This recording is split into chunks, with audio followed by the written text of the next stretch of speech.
Justice for all is prosperity for all. What is prosperity? Prosperity is not simply wealth, financial wealth, although it includes some degree of financial wealth, what I would call financial freedom. To have enough money to where you don't have to be bothering about money anymore. Prosperity, in its fuller, more complete sense, means happiness, joy, the fullness of life. To prosper is what life's all about. Life grows, develops, flourishes, and bears fruit. That's life. To have a complete, fulfilling life is to prosper. But what does it mean to prosper? How do we do that? And that's what this website is about. This is completely an educational-based website.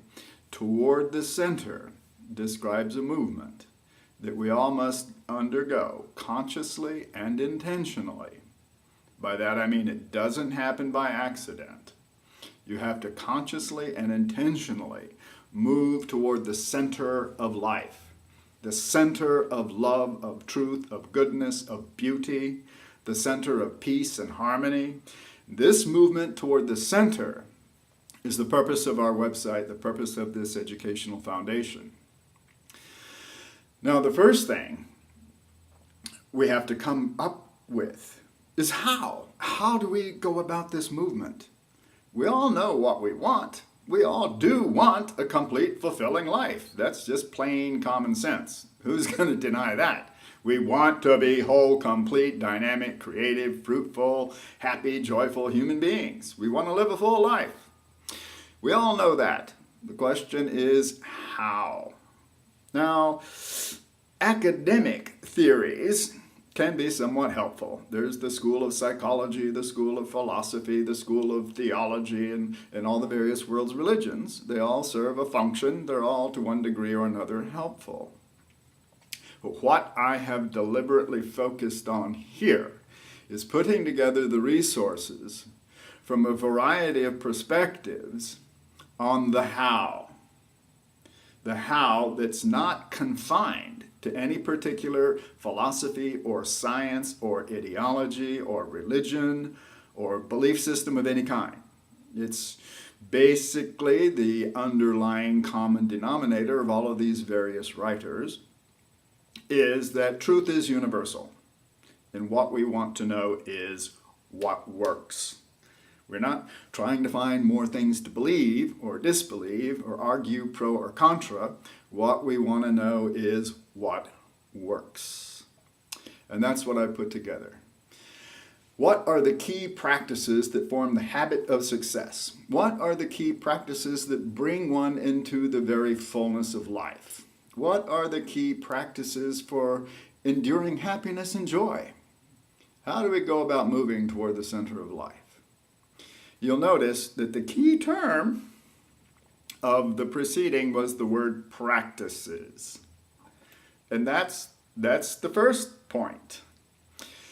At every level of life, it's all about practices. The young child, the infant, crawls and stands up and falls down and stands up and falls down and stands up and falls down, and it keeps standing up and falling down until it learns how to walk.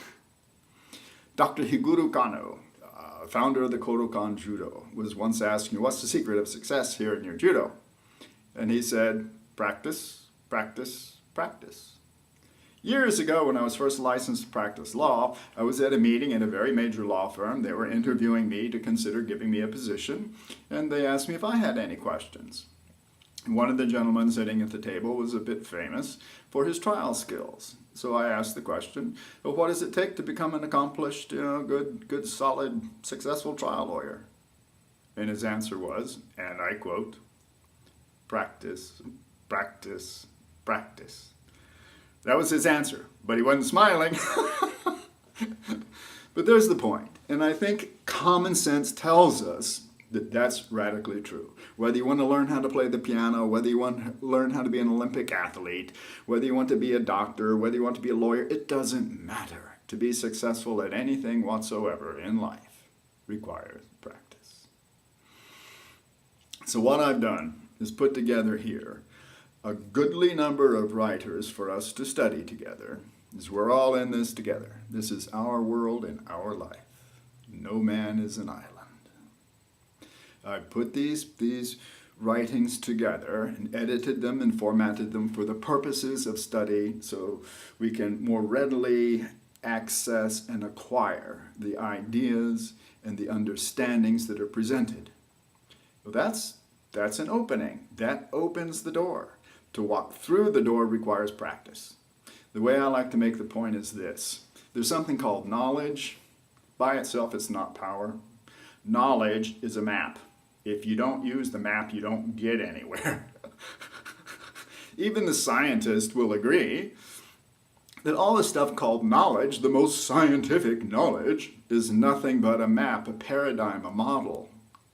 And every map is subject to detours.